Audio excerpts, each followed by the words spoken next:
hey, that I need to repair or to so Okay. Yeah, that's a good point.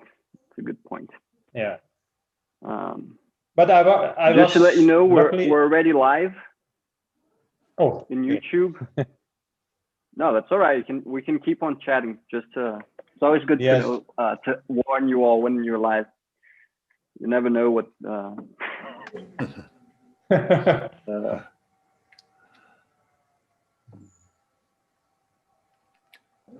how's it going with you, Wayne? It's better. Wayne is. No. Oh, right. Okay. Everything all right? Yeah. It's 6 o'clock in the morning here. That's early. Oh. Yes. We stopped daylight saving at the beginning of the month, or beginning of April. So it's pushed us back an hour. Okay. So, it must be getting kind of cold over there, right? Yeah, we've had a few frosts, but it's snow starting Already? to show on the. Yep. Oh yeah. Wow. There'll be a frost this morning. Not a heavy one, maybe 1 or 2 degrees, but there'll be a frost out there this morning. And isn't that a bit early for a frost, or is that common over there? Where we are in Central Otago, no, and sort of in the South Island, it's not uncommon. Okay. If we were talking to Hugh, he wouldn't know what a frost was if he was on, because he's further north than we are, so obviously closer to the. Gareth? No, Gareth. Sorry, yeah.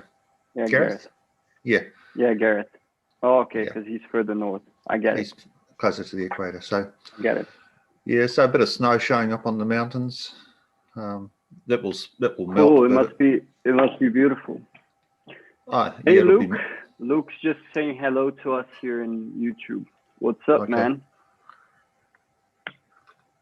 Gennaro, I envy your coffee, so I'm gonna get a coffee for myself.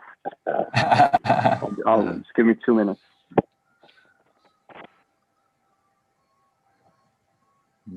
Going for a coffee? Yeah, I'm just drinking instant. The poor man's coffee.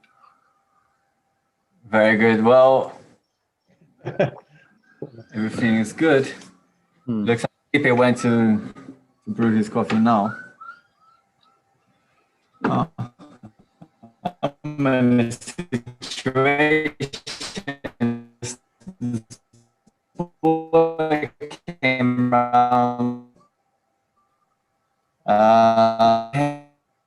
Him, and he's 10 years, and he was like, I really want to, learn how to tame the horses. And I said, all right, come round. I got a little pony. I said, all right, go down the road and come back. And it's been about Anyway, what's happening? I see we've got a nice amount of questions. Nice variety. Yeah. Yo, Jack, everything good? Always the usual suspect. I've been missing. Everything good, Jack? Talking about Yeah, sorry, we got some noise here in the background, so I'm going to stay on mute. All right, good.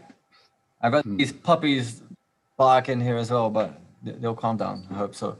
Right. So Jack and I, we've been talking about this electric thing, and for me, it's like the breakthrough.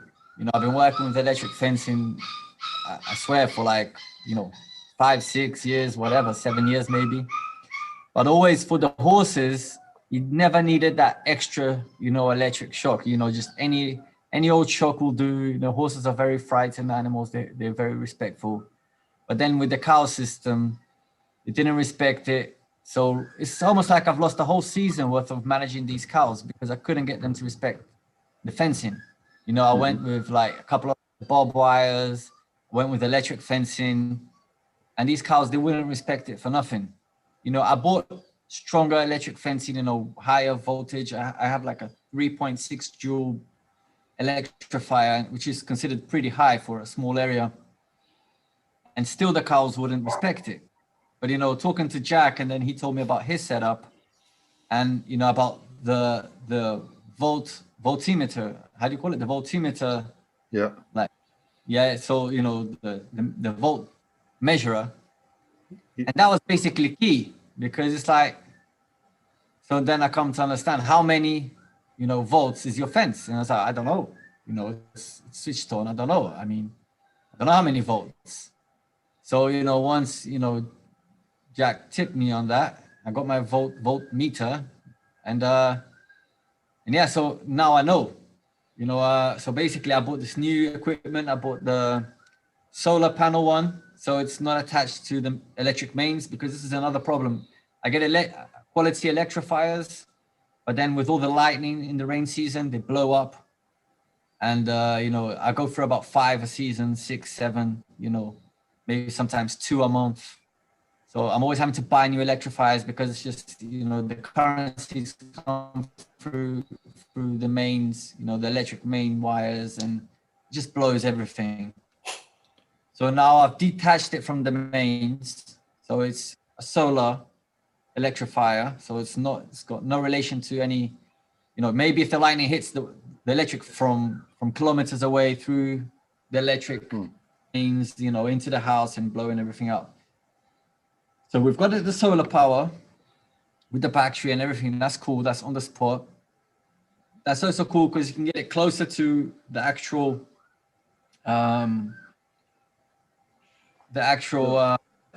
you know, the area that you're working with, the square that you wanted to electrify today. So it's not having to travel like a kilometer. This electric shock's not having to travel far, you know, losing energy through, you know, connections and things like that. So it's right there. You take it to the spot, and it electrifies it on the spot, close by. That was really cool.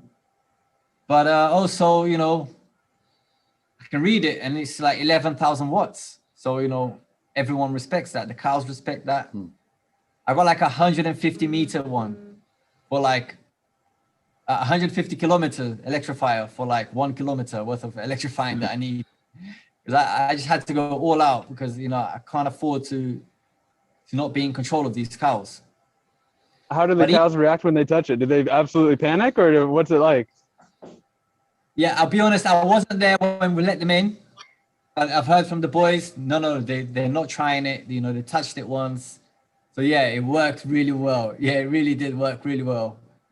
And, but you know, when I done the first square, and then I went to another square, which was a larger area, which I had already fenced off from before. And then, you know, we done like the revision, we walked around and we thought everything was okay. And then I measured it, and it was like 1.7, like 1,000 watts. And I said, it's not right. And had I not had the machine, I would have thought everything is okay. I would have let the cows in. They would have bust through everything, and I would have been here scratching my head. So before we let the cows in, it's like, measure it, 1.7, that's not right. We went around looking for the problem. We found the problem, fixed it, measured it again, 11,000 watts. What was the problem on that one? Was it like grounded somewhere?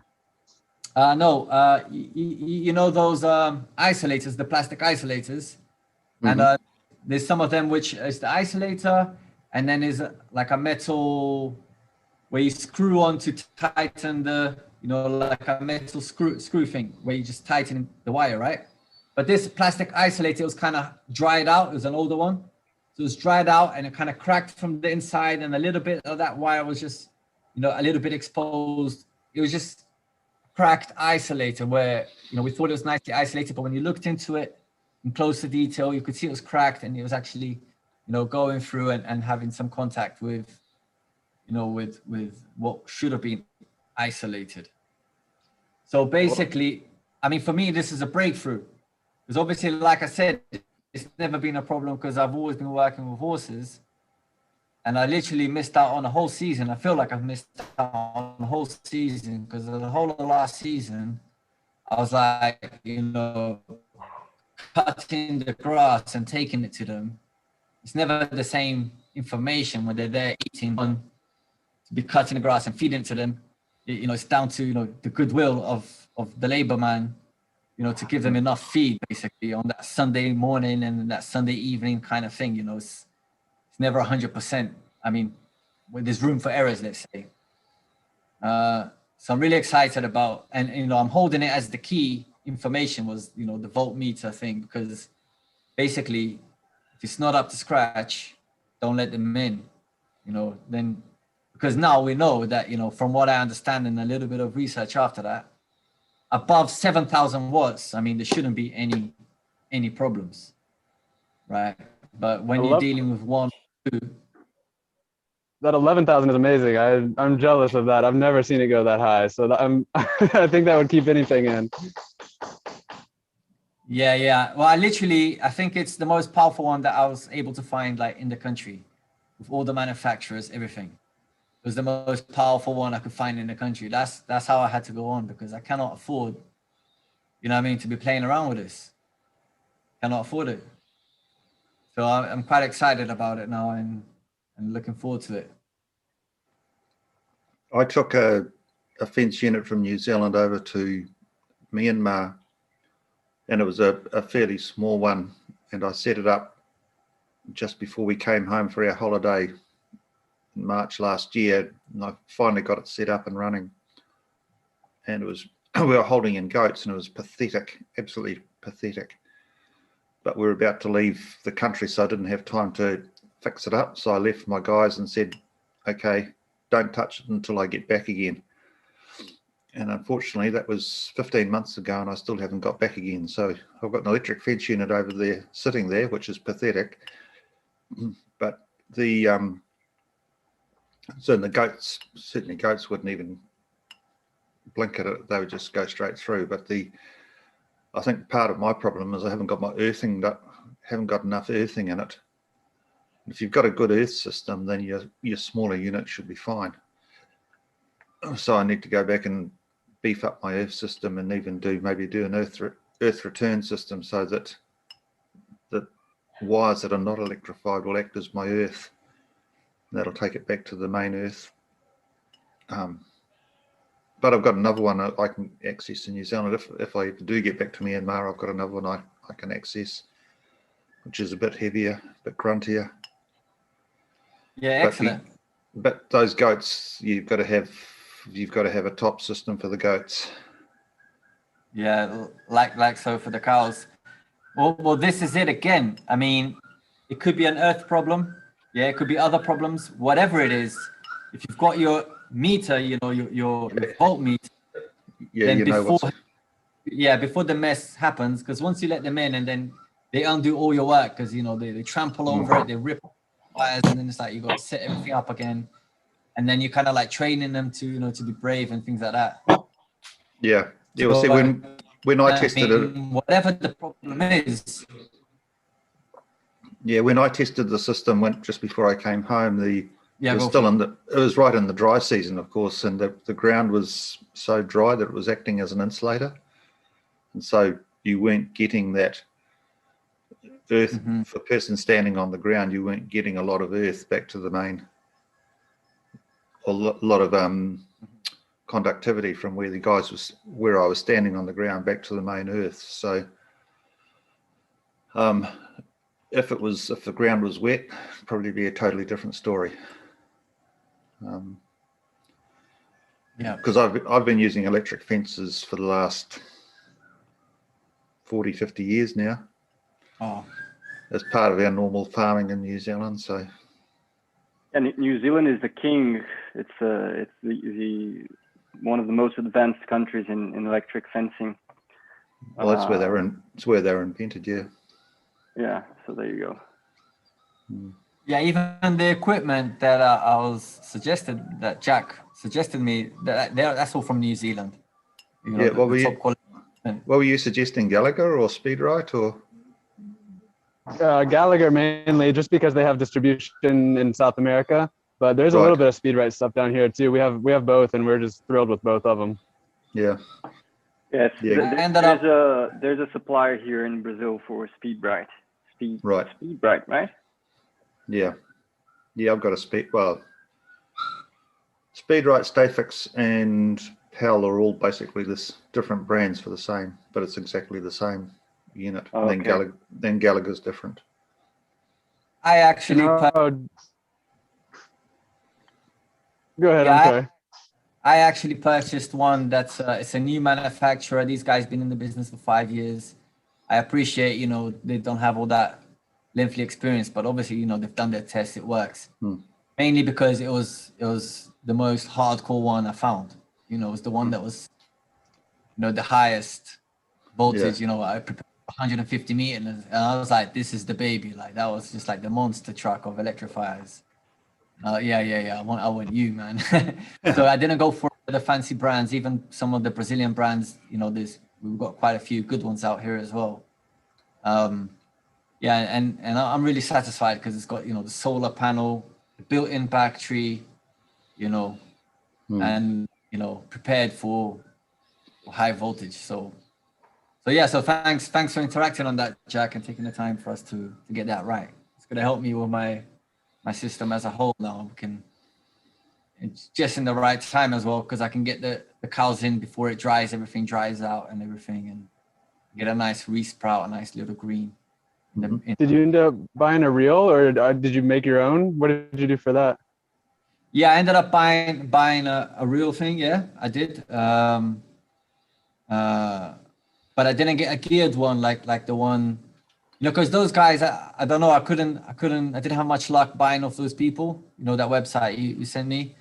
But anyway, I ended up getting, you know, it's one of those, how do you say, explain to them, you know, the kind of, so you can wheel up all the wire. Like a reel. Yeah. Let's call it a reel. Yeah. All right. Because, you know, Jack was telling me like how they've got a geared one that, you know, you go around once and it might go around like 3 times, or, you know, like a geared one to make it more effective. And then, you know, the Brazilian brand ones, they're all just standard, no gears. But yeah, we did get one of those. And it's quite exciting as well, because I always worked with, you know, with wires, proper wires, not tape. threads or anything like that, not tapes or anything like that. And it's always been not the recommended for horses as well, because horses have the tendency of, you know, when they're scared, they burst through everything, they can cut themselves. And I just always like working with wires because I felt it was like double use. You know, I could use it for this, I could use it for that, and I just buy like a kilometer worth of wire and use it for lots of different stuff around the farm.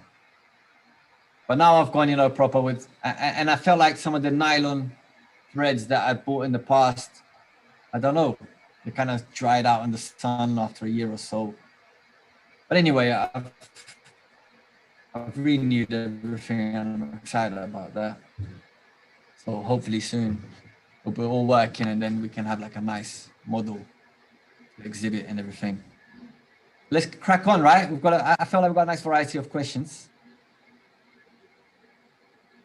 Let's bring them up. Let's go. Where are we at? Have you got the questions open over there? I've got them over here. Yeah, I do as well. Yeah, I got it now.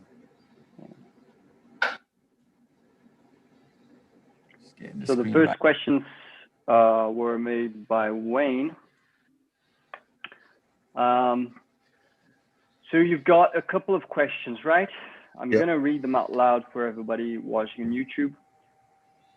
Wayne said, so we've all heard about the value of mulching for a number of things, including weed suppression. So I have 2 questions.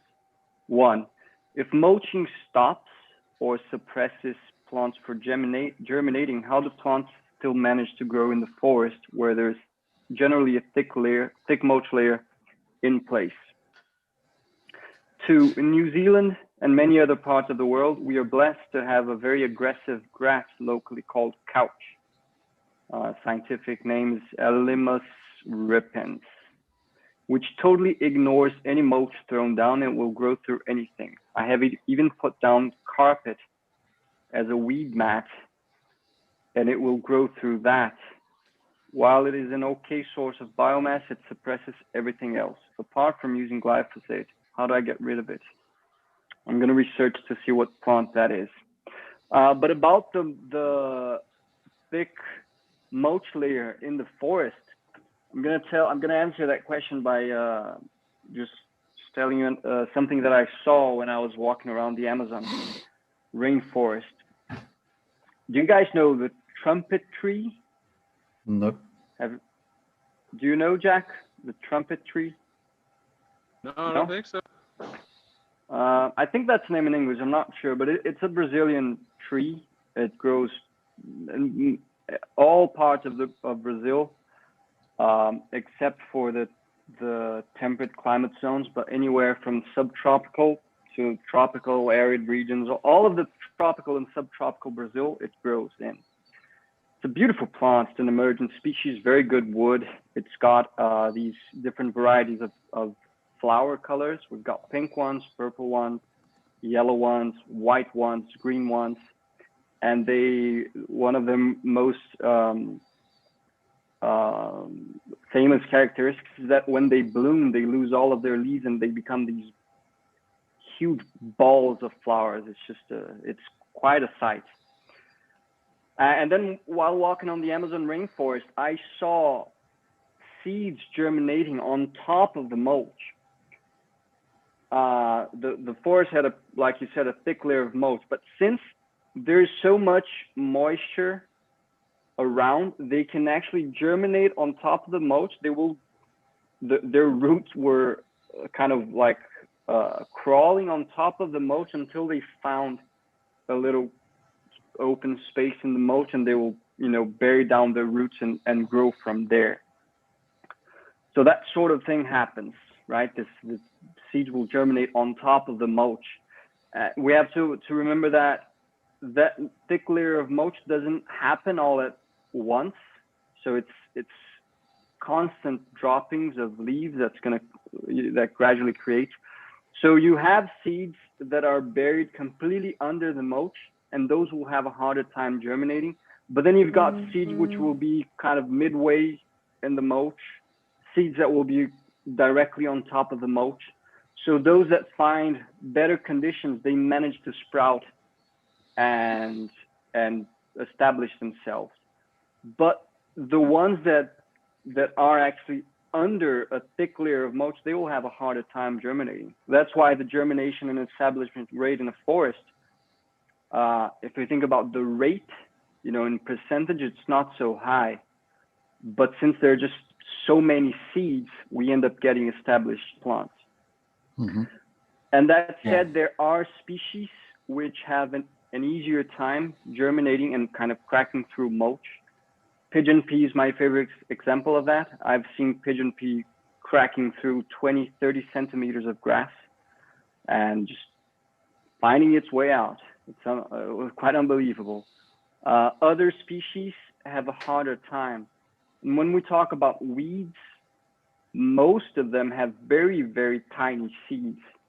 So those usually have a very hard time cracking through the mulch because they don't have enough reserve to grow out of the mulch. So they germinate, they are unable to crack through the mulch, and they kind of die.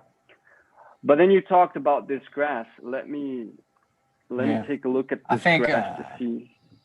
I think as well, like Felipe complimented as well, the high density of seeds, and then you get the probability that that one falls in a nice place, that nice humidity. So it is like 1,000 to 1, million to 1. It's just a lot of seeds going on to get that one tree becoming.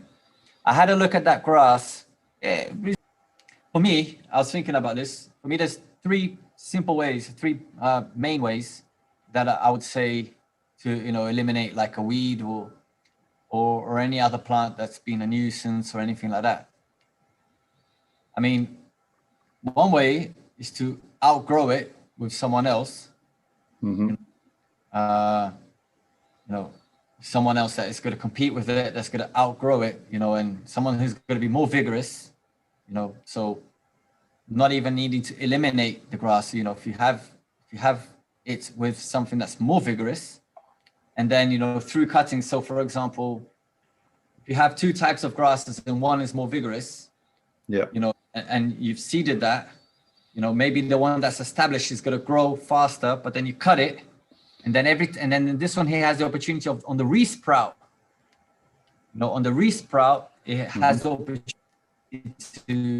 to go ahead, or something that's more adapted or something. So you, in systems where you might be able to outgrow a grass or a plant, you can shade these plants off, you know, so some of them, depending on how resistant they are to shade, you know, we see a lot of grasses that people are scared of get shaded out of the system.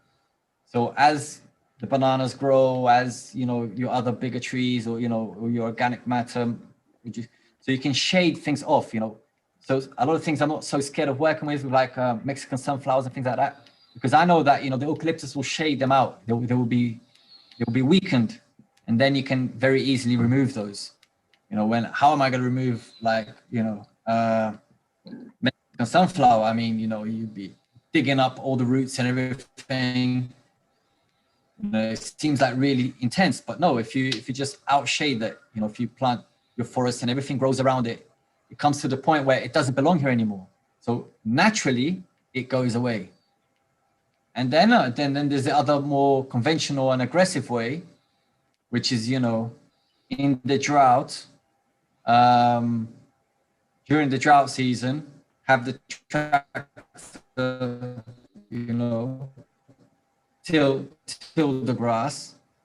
So you've tilled, that's going to dry up that root. Obviously there's still some roots buried, but you wait there, you're 15, 20 days in the bare sun, till it again, you know, bring up more roots to the top, dry that out. Might want to do it a third time. Well, you should do it a third time to guarantee. Till it again. So you've repeated this process like 3 times now, where, you know, you keep on tilling it and bringing up the roots and exposing it to the sun during the drought. And then eventually you've really punished it now. And even though there might be a glimpse of like hope for it to resprout when the water arrives, so you've tilled it, and then you seed what you want when the rain arrives. You seed what you want in high density, and that seed comes up, and then you've replaced it. So that's the conventional way, right? It's a little bit aggressive. You've really had to till it in the drought. But, you know, we like working with processes where we outshading things and Right. outgrowing things. You like to add to that, Felipe? Yeah, for your place, one of the species that I most recommend for outgrowing these grasses, because this is if I'm not wrong, this couch grass, is it? Couch. Yeah, call it couch.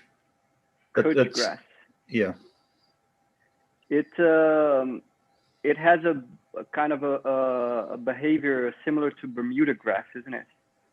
It's got rhizomes. It kind of starts poking all around. Yeah. Yeah, one of the most efficient species to outshade something like that, in my experience, it's pigeon pea. Right. Because it grows tall enough, Mm-hmm. so it really kind of, like Janelle said, it shades out completely. Mm-hmm. But of course, pigeon pea doesn't work for you because you have frost right now, so that would kind of destroy pigeon pea. Yeah. But what about alfalfa, man? I imagine that a dense stand of alfalfa could create. I'm talking about a dense stand, like like people plant for hay production. Yeah. So just imagine like planting alfalfa as if you're planting for forage production. Yeah. Just a very dense stem, which will literally shade 100% of the grass. That's not going to kill it. That's just going to weaken it a little bit. Mm. But if you maintain that for a while, you could outshade it. Yeah. And prevent it from sprouting so vigorously. Yeah. In our situation, like the grass itself is if the land that it was on was purely grassland or whatever, then I wouldn't be worried about it. And you can mow it. I mean, if I'm mowing it, it's as a grass, it's actually not a bad grass. It's just like Mexican sunflower. You just don't want it in the wrong place. So the particular piece of land that I'm looking at is an area that we're planting in a native thing. And as Gennaro said, then, you know, in time, the plants that are growing there will grow up and shade it and will eventually suppress it. But in the meantime, we just have to keep on top of it, keep mowing it, keep it down. Well, check it out. I've done a video on how I use the grass to kill the grass. Right. So like, so you've done your lines. It's obviously very simple. It's what we always talk about, but sometimes it's just good to see it. Where I've got this video where we've got a brachiata field, well established, and then we went ahead, we prepared the tree rows, like the little micro tractor, tree rows, everything. So we've got the coffees in, the bananas in, whatever. But then we've left, like it's as if every other bed, one is grass, one is tree, one is grass, one is tree, one is grass, one is tree. Yeah, yeah. So it's just as wide. The grass is just as wide as the bed. So it's literally like 50% grass, 50%.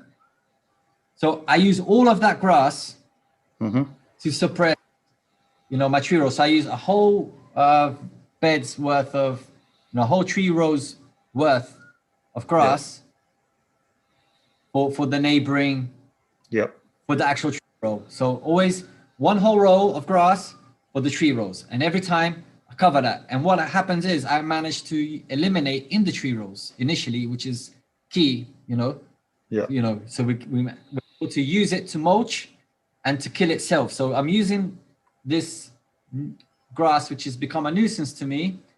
Yeah. And I made it work for me. So it's become like, I use the power of the grass to kill the grass.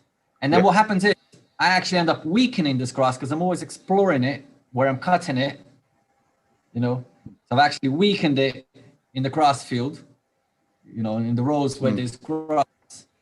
I'm always cutting and giving it to the other row next door. Right. So I actually weaken this one, and I next door I've actually, shaded it mulch, sustainable, like sustained the mulching there. Yeah. So it's like 50% plus 50%. Yeah. Yeah. That's the plan we're going to use in Myanmar, where we're growing napier grasses, brachiara, particularly specifically for providing a mulch for the trees in the next row. I'm going to try to put this video and I'll leave it in the chat. You copy the link and then have a look at it later. Right.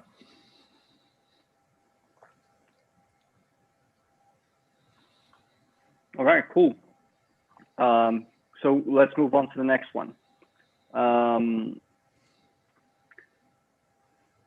So that's we've got 4 questions from Eric. So first one is preparing for the long dry period in the tropics is to cover the soil very well so that the moisture will stay in the ground to survive the drought. Is there also a kind of preparation for the long rainy season? Well, covering the soil is something that you always want to be doing, regardless if it's the dry season or the rainy season. It's always beneficial to have the soil covered. One thing which usually is important right before the rainy season, especially when the rainy season happens in spring and summer, which is our case here. It is the most active growing season, right? So plants over here, they will grow mainly from October to April, let's say. They grow the rest of the time as well, but there is let's say a boom of growth during that time. So one important preparation is to prune everything, because that's like our biomass production species. Since that's when they're gonna most actively grow, we already prune everything in order to trigger that maximum growth. So that's like let's say the first prune of the year will be in the start of the rainy season, right in the beginning, because it's when you see that plants are going to start growing, you got to prune them, and so that they can make the most out of that initial rain. Anything you want to add, Gennaro? I feel that's exactly it. It's in the rain season, it's more like, get the opportunity to get the maximum photosynthesis out of your plant. So the pruning more than the mulching, like Felipe well said, it's basically exactly what Felipe said. I'm just reinforcing that. It's the opportunity to prune and be ready to make the most of all the resprouts, all the new rejuvenating. And then, you know, if you want to keep it up, you need to have more periodically, you know, because in the dry season, I can get away with doing a good pruning in the beginning and then, you know, ride through the dry season. But in the rain season, you might find yourself, you know, every 45, every 60 days, you know, wanting to touch up on things and going back, depending on what your crops are, you know, certainly eucalyptus out here, you know, if you want to prune it every 45 days, you'd be welcome and you'll be making the most of it. So in the rain season is more making the most of the pruning situation and promoting, you know, rejuvenating shoots and everything. That's it. Yeah. Cool. Yeah, that's it. So next question. Actually, we have two similar questions about taro and pineapple. So the first one is, planting a row of pineapples and a row of taro with corn in one bed, would that be a good combination? Corn with taro is a great combination. Corn with pineapple is also a great combination. I don't like to put pineapple with taro, nor turmeric, nor ginger, nor any of these crops, because although their life cycle it's slightly different, it's too close together, and they're all low stratum species. So you're gonna harvest taro with like 8 months, right? For example. But during that time, it's gonna shade out the pineapple a lot. And the pineapple, you know, starting from 3 to 4 months, it needs to have its own space. And these species will kind of mess with it a bit. Ginger is the less damaging one because it doesn't have such a dense, you know, leaves. But taro, I really don't like taro and turmeric along with pineapple, so I would choose one or the other. For, you know, good things to consortiate with pineapples is like corn, like you very well said. You can have low stratum species, but they have to be short cycle, like squash, beans, jack beans. These ones are okay because, you know, in 3-4 months they already leave the system. And then stuff that grows taller, like cassava, pigeon pea, and all that. My favorite scheme for pineapple is pineapple with pigeon pea, jack beans, corn, and black beans. That's my recipe for pineapple. So I have pineapple in the middle of the bed, and then also in the middle of the bed I have corn and pigeon pea alternating. So like every 50 centimeters corn, and in between the corn, pigeon pea. And on the edges of the beds I have alternating jack beans, black beans, jack beans, black beans. That's my recipe. I could very well take out the pineapple and insert taro or turmeric or ginger and use the exact same design for the system. But then it's one or the other. I don't like to grow them together. Of course, if you change the spacings a bit, you can do it, right? If you put the taro more spaced apart and then you have a few pineapples in between, that works as well. But personally, I prefer to have either one row of pineapple and then another row of taro and then another row of ginger or whatever. And then you ask, is pineapple or taro in a tree row, or is it better to plant them between the tree rows? You can do both.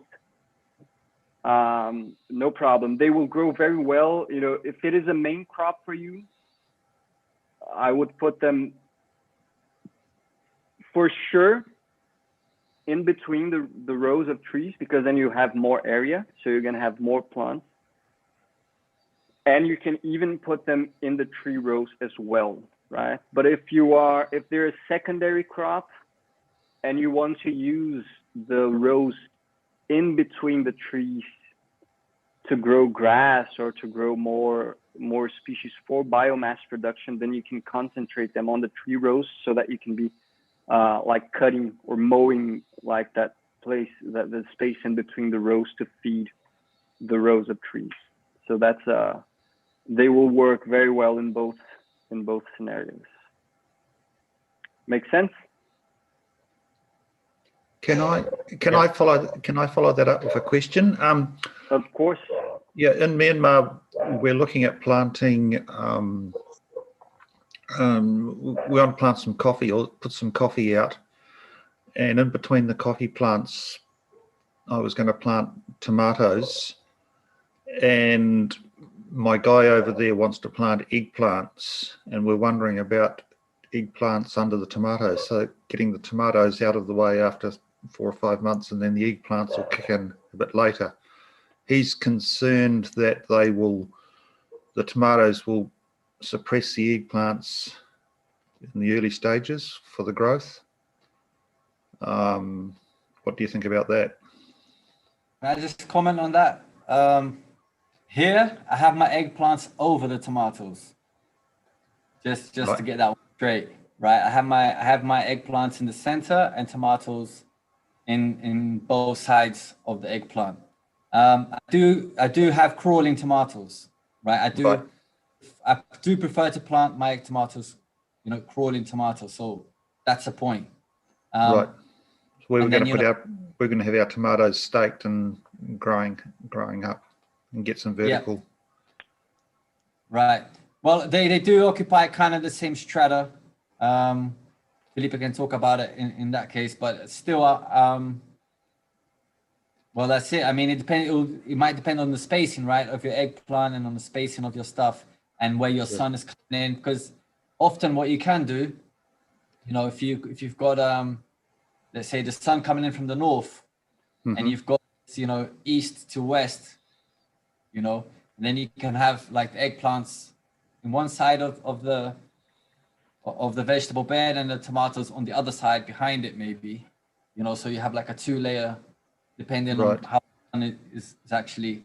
So you can play with that because usually it's a little bit of a disadvantage, isn't it? If the sun, if your vegetable beds are east to west, but yeah, ours be running north south. Yeah, so if it is, you can play with it. I like when I do it. I like playing with those kind of stratas where I can have things in the front and things in the back, as well. But yeah, I mean, even in the school project which I've done now, I've put the tomatoes with the eggplants, and we've just tied the tomato just one level, like a 40 centimeters, and let it crawl down. So we just like slightly raised, and a lot of that information when the tomatoes bend over and they face down and then they really produce. I find, in my experience here. Obviously, if you're tying everything and you're pruning and you're spraying and everything, if you're using all the tomato technology, obviously you will harvest more. But it's the way I find working with it, where actually my eggplant is just over the tomatoes. But Felipe, but that's just me playing around, and that's what I find.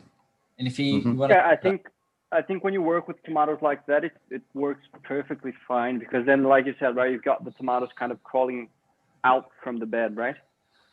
But if you're staking tomatoes, you're gonna have to alternate rows. You can't have them in the same spot, because a healthy staked tomato plants it occupies a lot of space. It occupies quite a lot of space, And if you're having tomato as a serious crop, you're gonna have it like every 50 centimeters or so. There's not much space for eggplants. You could play with a couple of different ideas. I don't know, how wide are the beds that you make usually? Or you're not working with beds, you're working with just the furrows? How is it that you plant? I think he's planning on having them every 3 feet wide, or having rows 900 to a meter apart, and then plant 600 in the rows. He was thinking of just doing it traditional. He was thinking of just doing it traditional. I'm trying to convince him that agroforestry way is the better way to go, but I'm having a few problems. And being in New Zealand and he's in Myanmar makes it even harder to. Yeah, I think eggplants you have to have them in between the tomato rows. That should work fine. Right. If you have like dense tomato stands, and then in between you can pull off having an eggplant. I think the tomato might kind of suppress it a little bit. Another plant that would work even better in my opinion would be pepper, and also stuff like zucchinis and stuff that's a bit lower than the eggplant.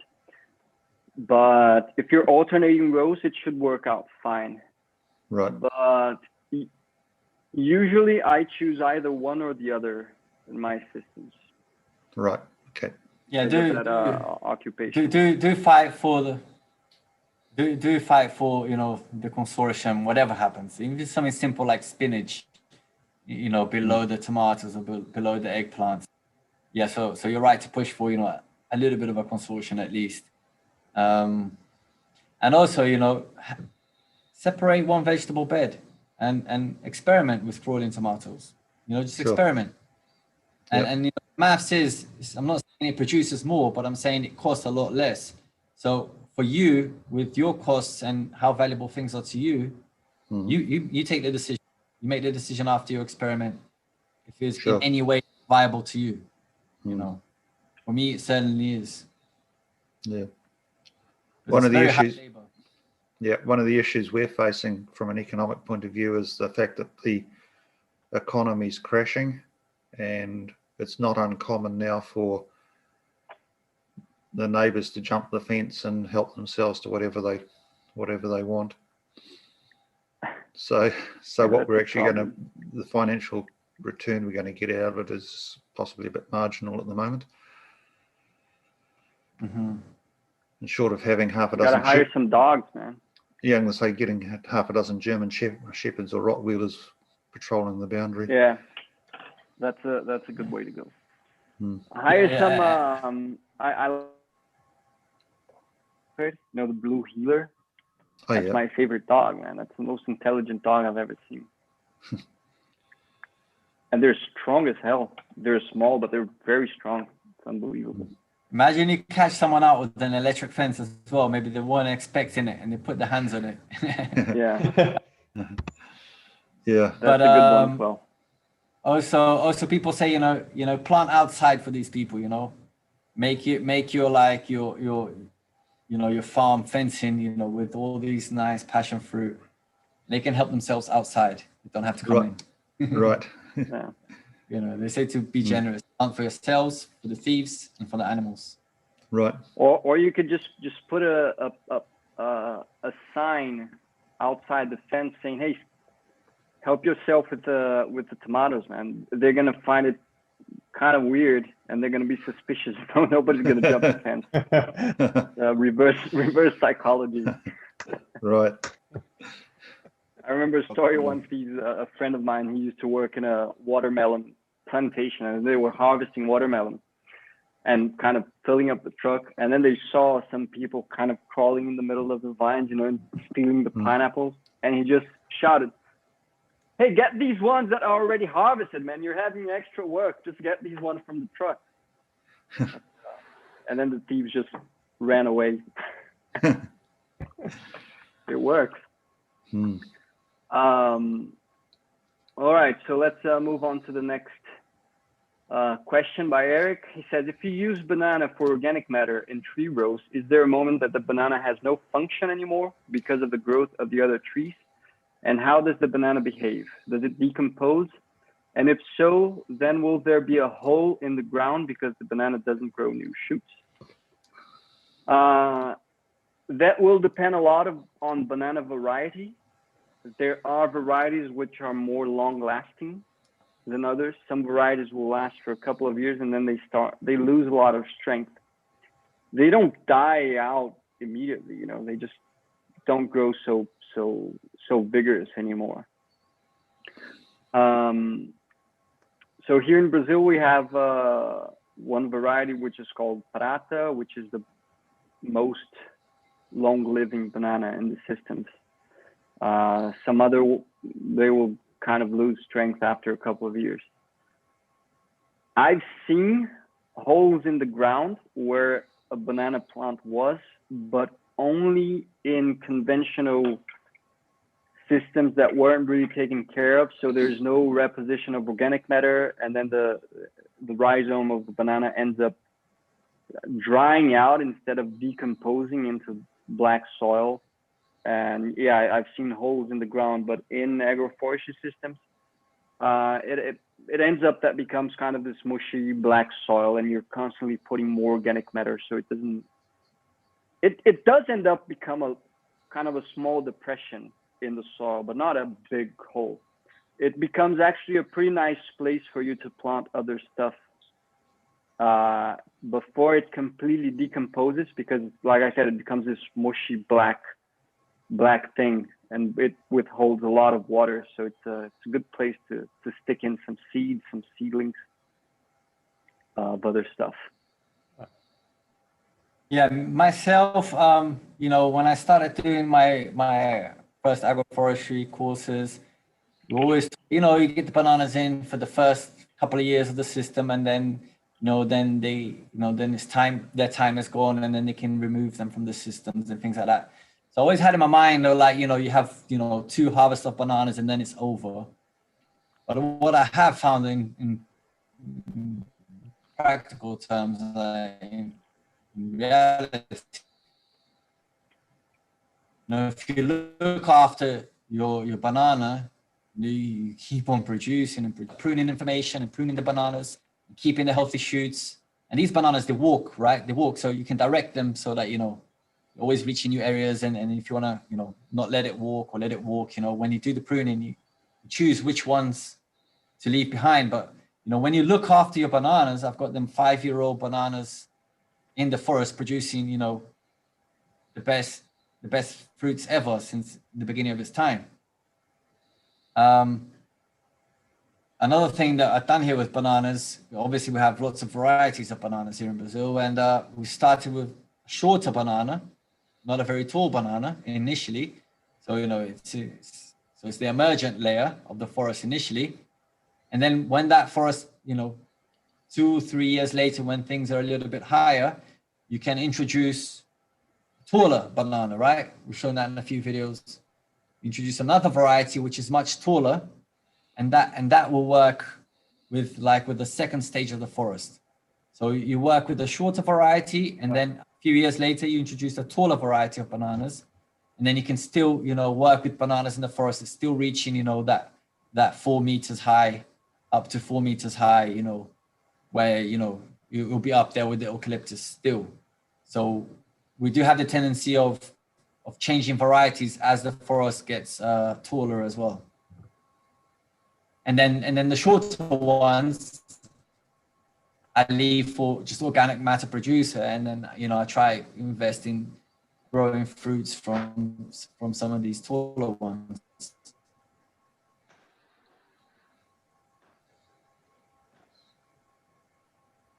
Gennaro, the next question is for you. It's Wayne asked about those videos that you made on that 2-hectare block of Bruno, I think. Yeah, wasn't that right, read Wayne? it out. Yeah. Yep.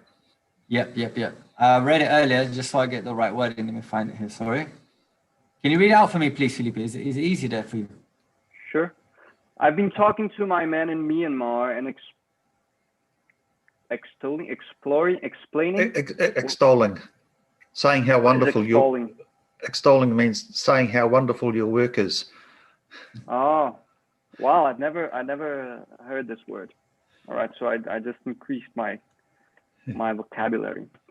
So extolling the work done on the 2-hectare block that has had 3 videos done on it. I've told him that is what our place could look like. He says, but their soil is alive and ours is dead. How alive is the soil on that block? All right. I couldn't tell you how dead the soil was. I couldn't tell you how dead it was. It was seriously dead. You know, just before the rain season, just before we started working in this plot, this was seriously degraded soils to the point where brachyadias and native grasses weren't booming there. It was very bare. It had very bad treatment. I even felt to, you know, give it some chemical fertilizers, you know, to trigger, you know, this kind of like grass growing at least, so that I could use some of this grass within the system. And even after we've planted it, I was like, with these 4 meters grass corridors, I was like, man, should we consider, you know, throwing some chemical fertilizers here to get this grass, you know, active?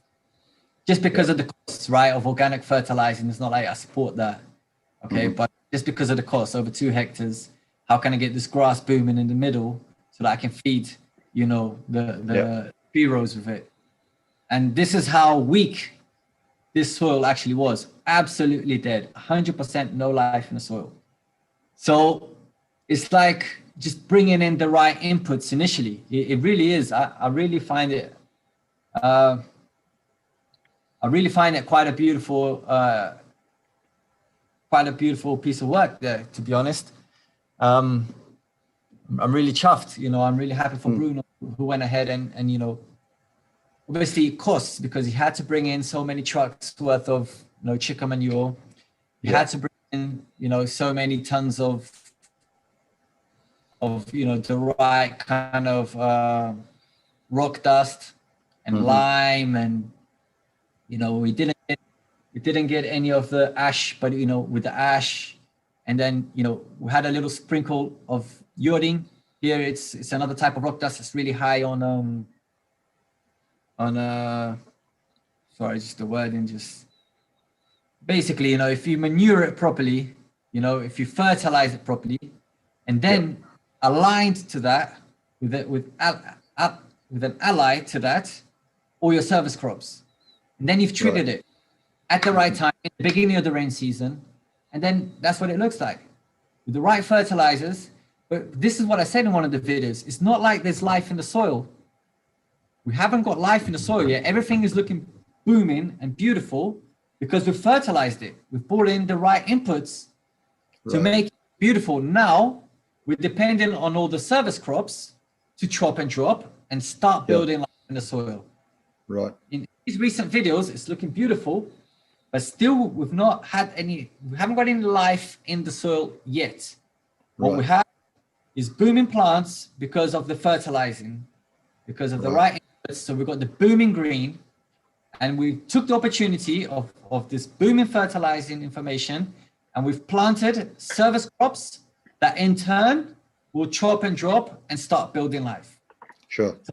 So so you're good to go in the poorest and dead soil, just bringing a nice balance of inputs to make sure, and you know, at the right time of year, at the right time of the rain season, you know, early on, so you can enjoy a good 4 or 5 months of nice moisture, and then you know, you get the booming information, and then you know, in our situation, it's just enough to get ready and survive the drought, and then start again with the chop and drop stuff, you know, from there onwards. And like I always say, I don't like going back and manuring the area and bringing in inputs after that. So this is the only time I'm ever going to bring into that plot chicken manure and things like that. So this is why it was properly done initially, and deeply done as well. All the vegetable, all the tree beds, they were proper like 40 by 40. And, you know, it had a tractor, so it went proper deep. It was like 60. So we done the proper beds for, you know, we done a proper good job to begin with. And then after that, the processes will be in line to trigger, you know, future, you know, prosperity. Sure. I think follow on that. Okay, thank you. And we kind of with dead soils, because it's just like, you know, it's a blank slate, and you can prove, you know, we love to prove it. So that's the proof, because then your man comes to me, you know, oh, but he's got good soil. No, we've proved it. We've done it with the dead of all dead soils. This guy's got monoculture spring. He's got like, there was like monoculture of corn there before with sprays and everything dead, weak. So there's nothing anyone can say to that. You know, we've just done a good job. Yeah, you know. I'll take great pleasure in telling him that. Fantastic. Cool. I hope you guys work something out. Yeah, that's a good one. It's most soils are dead, man. It's exactly our job to try to bring them back to life. That's exactly it. Well done. Okay, so moving on to Jack's questions. Jack asks, how much can humidity in the air contribute to plants' water needs? versus rainfall? It's an interesting question, and it's got a few points that need to be made. One point is actually air humidity can actually be a problem for plants' water absorption, because plants absorb water through its osmotic pressure, right? So it's like they need to transpire in order to absorb water, because once they transpire, it creates kind of like this vacuum pressure, and they suck water from the soil. That's one way that they absorb water. So in some situations when plantings are not transpiring, for example, because the air is saturated with water, they might actually not absorb water. Now, I've heard that that plants that are adapted to dry areas, so plants that have cam. Oh, Jack disappeared. While I was Come on, Jack. Your question, mate. Let's give him a couple of minutes to see let's count to 10. If he returns. Well, right when I was getting to the good part. His internet must be bad. I'm surprised my internet is working because it's been kind of overcast here. Okay, Jack is back. Okay, Jack, so I'm gonna continue. I've heard of some plants, the ones that have the CAM, photosynthetic metabolism, which are plants adapted to the semi-arid regions, that they will absorb water through their, how do you call the little holes in plants' leaves? Stomata. There you go. That they will actually absorb water through that when they open them up at night to absorb carbon. They will end up absorbing some water moisture. So for those plants, it might work. You know, they might absorb some of that water. But yeah, for regular plants, it's not really going to contribute to their water absorption. It might contribute to them not losing water when the soil is dry. You know, so if you have decent air humidity, they won't be losing water, so that's a good thing. But for actual water absorption, only for some specific plants. And yeah, that's it. Does that answer it? Yeah, it's just interesting because we have our dry season when we get really little rainfall is our humid season. Strangely enough, the air is really humid, so we were just trying to think about how to leverage that. I thought I had heard in like events with a video with Ernst Sketch, him mentioning something about like high fungal soils or some funguses anyways in the soil have the ability to capture humidity out of the air and then direct it to the plant roots that they associate with, or something along those lines. So I was curious if you guys, I don't know if that was a real thing, or if I understood that correctly, or if I was onto anything there. Yeah, it might very well be. I personally don't know of this. The only thing I've heard about is this stomata absorption in cam plants. But about this fungi thing, I've never heard about it, to be honest. But it might very well be true. One thing that I do know about fungi, especially mycorrhiza, they can extend so much the plant's root systems and reach greater depths. So they might actually absorb water from greater depths because the soil doesn't usually dry out, below 80 centimeters or 90 centimeters. So it's that's something that can help as well. Yeah, that makes sense. Okay, cool. All right, cool. Speaking of fungi, you also asked if edible mushrooms are a viable crop in agroforestry to make use of large wood prunings on the humid forest floor.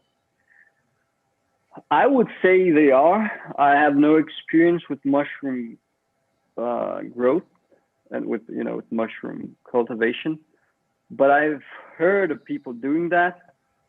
I don't know how much scale you can give to it inside an agroforestry system, because the way I understand it, people do it in kind of in closed spaces, and you can have layers, right? You can basically grow them on shelves or something like that. So you end up getting a higher yield per area. So I don't know much about the financial viability of this, of doing it on the surface of the soil, on the wood logs. But you can certainly grow them there. But then if how much of the yield you're going to get, I have no idea, because I have no experience with that. So Yeah, I too have only heard of it, so I know it's possible because I have heard of it. I had these volunteers come in once, and there was this girl from Switzerland, and they had tradition in the family for agriculture, and she told me that yeah, her family grow mushroom in the consortium of their forest and things like that. So I was really so that was, I mean, obviously on a commercial level, maybe like Felipe said, I mean, on a homestead level, for me to grow a little bit of mushroom there, I would love to learn, to have, for my own consumption or a little bit for the market. But I mean, as a mushroom productive system, I've never seen that. But we've heard that, you can produce mushrooms in consortium in the forest. Yeah, naturally outdoors, edible mushrooms, nice. But I've just, again, no experience with it directly. But again, I'll be happy to interact with that if you get any clues and share with us. I'll be happy to introduce some mushrooms here in my house.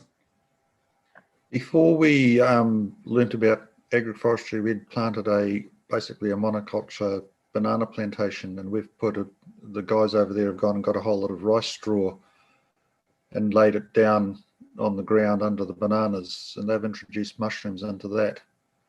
And they sent me a photo the other day of of their first pick of mushrooms. Now, how profitable, how productive it's going to be, I have no idea.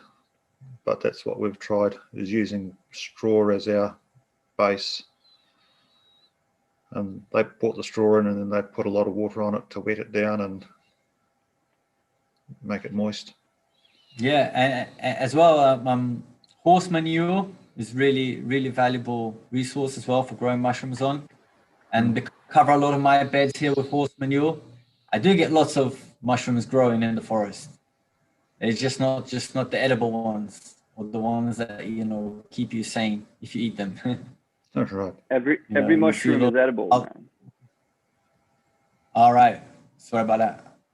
Or maybe choose not to eat these ones. Trust me. What? No, every mushroom is edible, man. Just some of them you can only eat once, but they're edible. All right. Yeah. Well, I had a member of staff which discovered these magic mushrooms in my forest, and then I had, I didn't mind it that much. You're like, oh, great, yeah, nice. But every time I looked at him, he was smiling and laughing, and I was like, look, man, we need to get these 10 boxes out by 6 p.m. The guys are coming to pick up the vegetable, and he's there like laughing at me. I said, listen, man, it's not gonna work. It's not gonna work. That's a highly valuable crop. Exactly. Yeah. You should have tried to sell that, man. I just told him, and then I had these people knocking on my door, say, oh, I heard that you guys say, listen, man. I got nothing to do with this, man, please. Yeah, that's tough. I don't think you can go to jail for that, though, yet. Maybe you can, I don't know.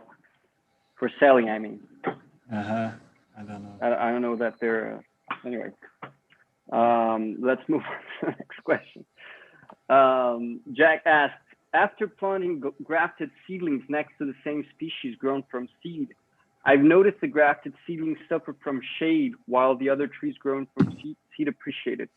Because the grafted ones are cuttings from mature trees, do they want full sunlight right away? That's perfectly right, man. That's you hit the nail right on the head. Grafted plants, they're a mature species, so they need to occupy their own stratum from the very beginning. So yes, it might happen that they suffer a bit. So this is very important to understand. When you're planting a grafted seedling, it's an adult plant. It doesn't look like an adult, but it is an adult plant. It's a mature tree already. So yeah, that's that.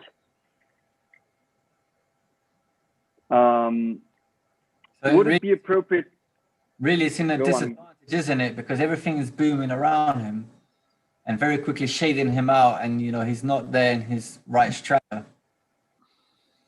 Very complicated, and then he suffers because of this, and then then we're pointing at him and saying, look, grafted trees don't work as well as in the seed, and but how does it work well in conventional systems? Because it's really in the middle of a booming system, which absolutely swallows them in no time. Yeah, that's why for fruit systems, I always recommend much less dense and basically less dense plantings in the rows of trees, and actually most of the dense green that we get is from placenta species, which are usually lower. And I won't be so crazy in the rows of trees doing having too much density, exactly because of that. Because if I'm planting a citrus tree, for example, I know that tree that's like 80 centimeters tall, a meter tall, it's the medium stratum, so I can't really have anything overshading it too much. So you need to take that into consideration always. And I've seen many people grow in agroforestry systems and having especially citrus, having a hard time with the citrus because of that, because they have eucalyptus way too dense and unpruned properly, and then the citrus has a hard time developing in the beginning. So this has to be taken into consideration. That's an important point. Next question about chicken. Would it be appropriate to have chickens prepare a tree line for planting by scratching and fertilizing, as people sometimes have them do for garden beds? You can absolutely do that.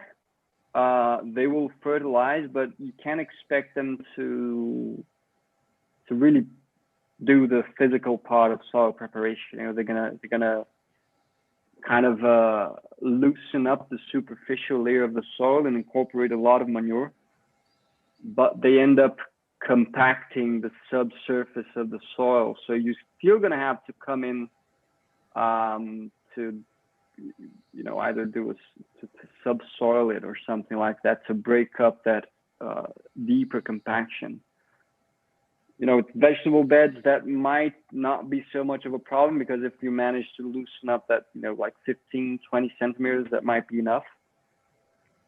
But for rows of trees, you really need to have you cannot have any sort of compaction, and the chicken will only work on a certain depth, up to 20 centimeters or so. But it is great for incorporating manure, no doubt. But I would never use it as the sole method for soil preparation. I would come afterwards with a subsoiler, or at the very least, I would open up deep nests for my seedlings to make sure I have that, that open up soil for the roots to expand. That's my take. And if that chicken manure works its way down deeper into the soil, when you do open those deeper nests or subsoil it, is that going to be an issue because chicken manure is so high in nitrogen? Like, does that need to stay on the surface, or is it okay to be buried in the soil? Chicken manure, I mean. It's okay to be buried. It's not going to be such a huge amount, although it is quite high in nitrogen. If I'm not wrong, pure chicken manure can be as high as 13% nitrogen. I think that's the figure. When you get chicken bedding, it's usually going to be 2%, 1.5, something like that. But pure chicken manure is about 13%. I don't remember exactly how much one adult chicken will poop a day. I used to have that by heart, but now I don't remember anymore. But I mean, it cannot be much, probably something like 50 grams or so. So it's not going to be a huge amount of nitrogen. And since nitrogen kind of it's so volatile, right? It's just moving around. You're actually going to have a huge loss of nitrogen while the chicken are there, because of that, because it's so volatile. So it's going to evaporate some of it's going to leach. I wouldn't worry too much about it, about having a problem of excess nitrogen. You know, that's not going to be an issue. Okay, cool. And last question, can a vegetable agroforestry system ever be weaned entirely off inputs? I'm yet to see that happen. Some perennial vegetables, I can kind of picture it happening. The thing is that these crops that are very fast growing, they usually have a harder time associating with microorganisms. And then most of the richness of an agroforestry system is in its microorganism association. So for most vegetables, you will have to add at least a little bit, but you can decrease dramatically. It can become something that you're only incorporating like superficially, you know, like in 5 centimeters, just a little bit of manure, just as a kickstart for the seedling, you know. Because the thing is that the ideal situation for a vegetable seedling to grow on, or a seed for that matter, the nutrient availability of the site for transplanting or for planting in the case of the seed, you usually want to, for that little site to be at least, you know, 4 or 5 times richer than the average nutrient availability of the rest of the soil. So you really want to transplant it into a very rich place, you know, so at least a little bit, it's always good to be bringing back in. But yes, you can decrease dramatically how much you have to put in. And it would be a case where, you know, instead of doing a consortium of 3 vegetables, then you might have 1 main vegetable and, you know, a couple of service crops. And eventually these service crops, you know, they'll be incorporated so many times, and yeah, you will, you know, give a certain level of fertility to the soil. And also I've seen people, you know, do vegetable crops and then black velvet beans on that bed, and then vegetable crops, black velvet bean, and kind of like, but I'm not saying that they didn't use any inputs at all, but you know, that does help as well once you know, when you're giving back to the soil as well, with, you know, with cover crops and things like that. Exactly. So I mean, you're going to end up harvesting less, right? So would you say that vegetables can be done in a truly sustainable way? It feels like if they kind of always and definitely have to, you know, like essentially rob a little bit of nutrients from the pasture in the form of manure or whatever it is that you keep adding. Yeah, I guess it just feels like it's always dependent on a little bit of a robbery from another ecosystem, right? Yeah, it is. But one thing, the way I like to think about vegetables is this. Just imagine how much vegetables produce in 3 months. You know, let's take carrots, for example. In 1 hectare, you can harvest like 30, 40 tons of carrots in 100 days.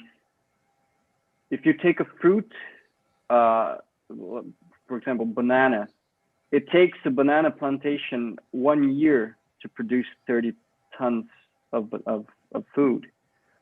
So we have to understand that vegetable is it's huge yield. And then if you go to, for example, tomatoes can produce up to 70 tons per hectare. The thing is that the amount of nutrients that these plants concentrate and that they metabolize is a lot. So it's like they thrive on the leftovers of other things, of other systems. That's just how they work. So vegetable systems, they need to have some other system kind of feeding them one way or the other. You know, you could, and of course, this can be designed in intelligent ways inside a property. so that you have a closed cycle, right? So that you're not really robbing the other ecosystems. But think about it, energy, transferring energy, transferring resources from one site to the other. And remember that vegetables, they have that capacity of metabolizing a ton, a lot more than other crops can, because they produce a lot in a very short time. So that's why they are so demanding. And yeah, they live off surplus. That's the thing. They live off surplus from other systems or their own system. The placenta species, they always live off the accumulated resources from the forest. But then we're talking about forests that have accumulated a lot. And then when you have such a high density of vegetables, you just need to bring all that manure. Just imagine that in the wild, these vegetables, they usually come from places which have amazing soils. You get soils from temperate zones. The soils are just it's ridiculous, man, how much nutrients available you have there. And then that's where these plants came from. I remember I saw leeks growing wild in Portugal, close to the beach. I was like, wow. In the city. But they weren't big, impressive leeks. They were kind of small leeks, but they were growing there. Around here, we need to bring a lot of stuff in to get a decent leek harvest. But over there, they were kind of growing naturally. So, but then when we put them in a production system, because in the wild, you have one plant here, one plant there, another one there, and they're not really big. But then you're putting them in the system, you want to have high yields per hectare. And you're planting very dense, and you want to have the highest production possible. So you need to give conditions. So, yeah, I mean, the vegetables need to be fed by some other system. That has to be done. So maybe the important But thing like is I just said, you can close up the cycle. What? Yeah. Sorry. So maybe the important thing is just that other system that is supplying those, like let's say it's a pasture supplying manure, it's just important that pasture is managed well enough that it's healthy enough that it can share a little bit of its resources without being degraded, right? Which unfortunately is not usually the case. Like the manure that we're getting right now from a neighboring farm, we're watching their pasture decline because of the way they're managing it, and they're giving us manure, which is only further degrading their pasture, But I mean, it doesn't have to be that way, I suppose. Jack, the way I do it, the animals sleep in the barn. They're out in the system, rotating, whatever, being sustainable and everything, but they sleep in the barn, and that's sufficient. Every day, I've got 30 kilos of manure. They just have to go in and sleep in the barn, and they'll appreciate that because they'll sleep in the cold. So you're doing them a favor. It's nice, and then that's the opportunity for you to scoop up the poop. But still, what Jack's saying, Jack's concern is the sustainability of the process, right? Because what you're doing is you're transforming the horse food that you buy, which is vegetables. It's a plant from somewhere else. So you got resources from some other ecosystem. Not necessarily, because I'm talking about cow manure. Cow manure stuff. You see what I'm saying? No horse feed. Cow feed. But nothing. you're getting that manure came from a pasture. That's the thing. The resources are coming from another system. You're transferring resources from one system to the other. So that's the point. You always have to do that for vegetables. You're bringing resources from somewhere. It can be from a neighboring plot, from your own property, but still you're bringing in. Yeah, sure. Yeah, so for example, one idea, if we were to think of a property, we can actually use your property as an example, Genauer, because your property is actually set up exactly like that. You have the pastures in the lower part of the property. So you're constantly getting that pasture from the low part of the property, transforming into manure, and bringing it to the highest part of the property. Because the natural flow of resources is down, right? It just goes down. So usually you have the richest parts of the land are the lower parts, because nutrients and water naturally flows down. So if through the process you develop in your farm, you're transferring resources from the lowest parts to the highest part, you're kind of maintaining a cycle going and you're closing the gap instead of helping the natural flow of nutrients. So you kind of create a cycle. Yeah. So that's the way to set up systems so that they can be sustainable long run. Yeah, This should actually be done in a societal level. You know, the way we organize production areas and that sort of stuff. Of course, that would be hard as hell, but and people actually do the contrary, because usually the best lands are the lowlands. So people use those for vegetables and for grains and for fruit, and then they get the highlands and the mountains and all, and they use it for grazing. And then they get that manure and they put it on the lowlands. So we're getting resources from the highlands and sending it to the lowlands. So we're actually making the impoverishment of sites faster instead of slowing them down. exactly. Yes, so I guess go ahead. I'm sorry, Jenna. No, go on, Jack. Go on. I guess, yeah, just my question for you, Jenna, would be, in your setup, do you feel like the manure that you're taking effectively from your pastures, can your pastures spare that manure, or do you feel like they're slowly losing those nutrients? I guess, are they syntropic enough that they are eating then sufficient nutrients to share? Well, this is what I'm saying. Like, I feel like, sorry, Eric. I think you're out mute there, Eric. Yeah, cool. Sorry. Glass of water for Eric, please. Yes, about the fertility of the tropical soils, those are very low comparing to the Portugal and other.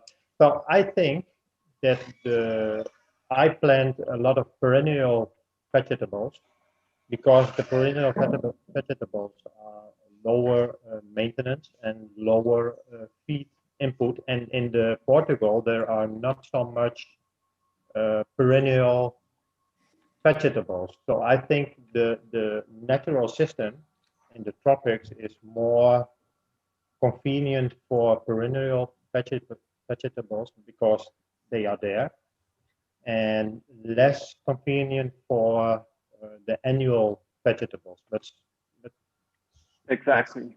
yeah, and that's also and that's the problem.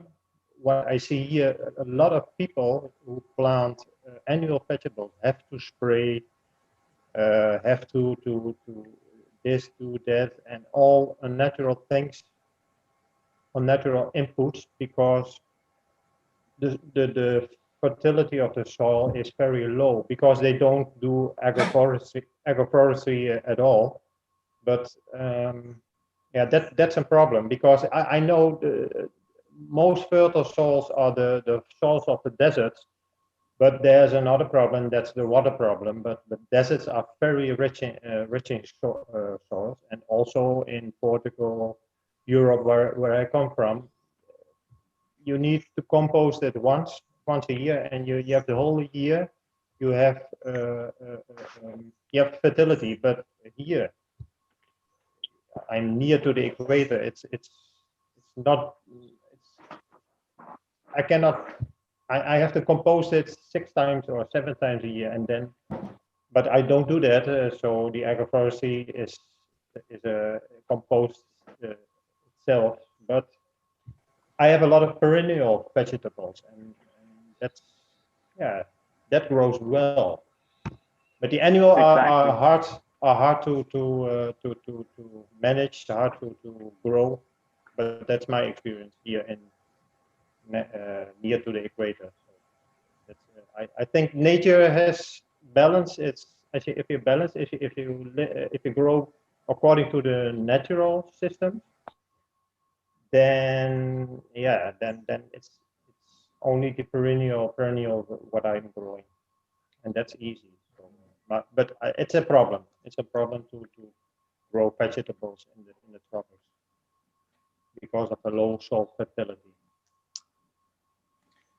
If I'm gonna go back to what Jack was asking me, and just remembering that we have resources coming in from the rain and from the sun, so we always got resources coming in from external as well, adding to. So Yeah. you know, just things are always coming in as well. I find that animals, they appreciate sleeping indoors anyway. I find that's a good practice anyway. It's part of the herding, keeping close contact. I'm not saying, I do it always or in every situation where I must do this, but it's nice. They like coming in off the cold nights, just having that roof over them, just, that less humidity. So there's just an opportunity there for me to collect the manure. If they come in at 6, if they're in for 12 hours a day, because they'll come in at 6, and then in the evening, and then they'll be out 7 in the morning, whatever. So half the time they are in, actually. I don't know, that's just an opportunity for me to collect the manure. So I've set up the system like this, other than when I implemented, the 2-hectare rotational system, where then we planted 5,000 seedlings, and then I got trucks full come in.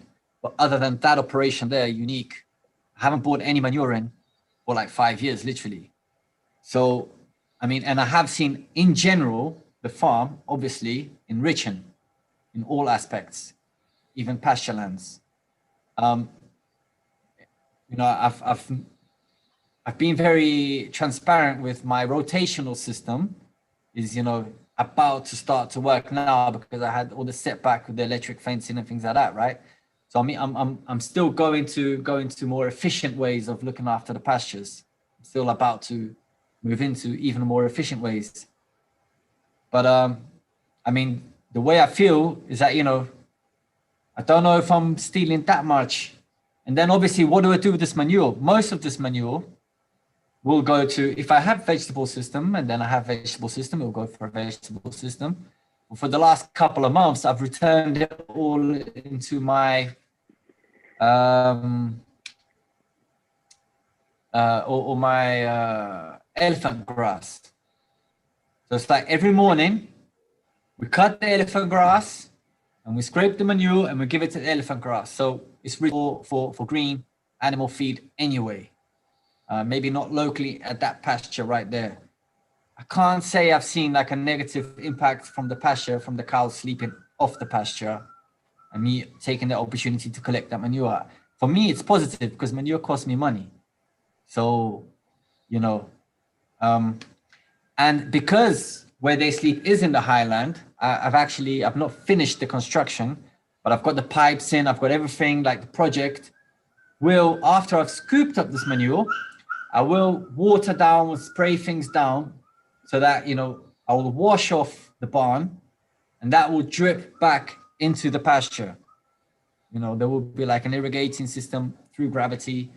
And this, it's not, it's still a 1.0 project, but it is high. So I've already got the thick pipes going down, and then how that's going to be distributed, that's another story. But also I've got, we wash some of that back.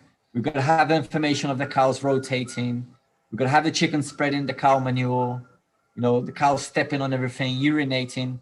And for me to collect the manure at nighttime, I'm really not so concerned about me, inpouring my grasslands. It's more of a case, once a year or every few cuts, cut the grass back and return the grass as well. So, just through returning the grass, a lot of the times that's sufficient to keep the grass, sustainable.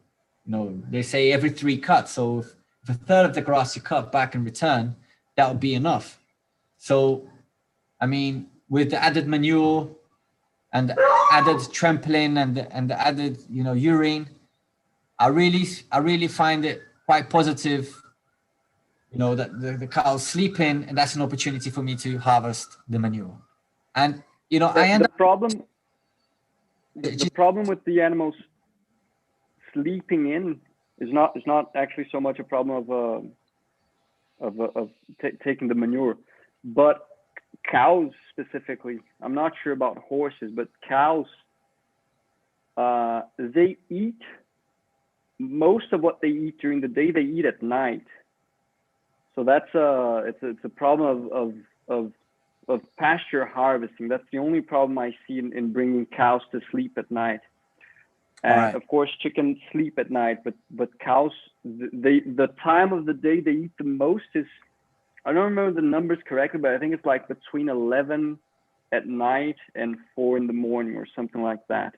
So it's when they eat the most, especially in the tropics, because it's so hot during the day. So they usually, during the hottest part of the day, they're not eating, but they're rather, ruminating and doing other things.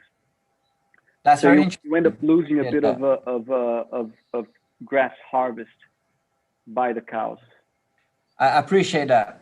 What I can say to add to all of this is that once you bring them in, it's an opportunity to serve them some food. And like you always say, we don't want to be waiters to animals. I appreciate that as well. But, I'm in a small property, and part of the food, say it's like the elephant grass, which I shred, it's the Mexican sunflowers and the pigeon peas, which I shred, which come from other systems.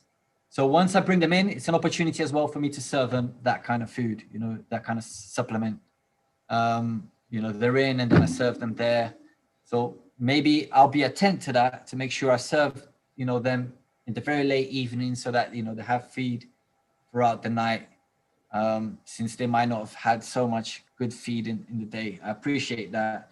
And obviously it will defer to different people's size farms and how efficient they need to be with, you obviously would rather not have to wait to the animals. In my case, I do produce quite a lot of legumes outside, the pastures and feed the animals. So I can take the opportunity to feed them, I mean, for me, it's always going to work because I'm going to need manure for that little tomato I plant. Not always, because I haven't been planting anything recently, any vegetables. But if I do, I know where to get it from. And, if we're talking about sustainable, it's one way of doing it. Yeah, that's it, man.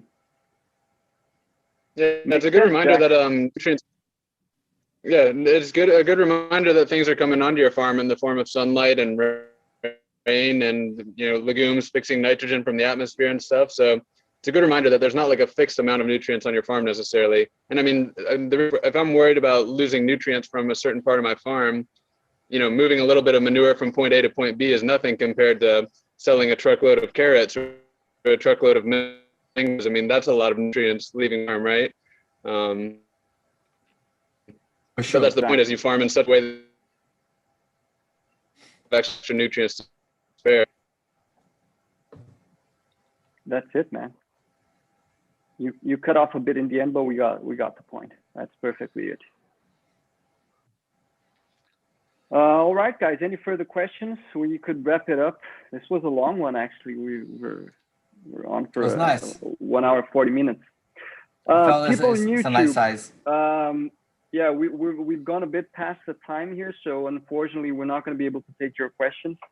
You know the drill. We answer the patron questions first, and then if there's time, we go to your questions. But it's way too long already. But make sure you join the patron community so that we can take your questions first. And hit the like button. We appreciate that. Subscribe. Yeah, only 6 likes here, but we had 76 playbacks by now, so it's who's ever online, click the like button now. We've got to get better. Guys, we'll watch those YouTube videos and it's always a pleasure. Smash the like button and yeah, we've got to get better at that. And we'll talk soon again. Cool. Okay, I better go. Cool. Thanks a lot, guys. All right. Thank you. Cheers, everyone. Have a Cheers. great week. Till next time.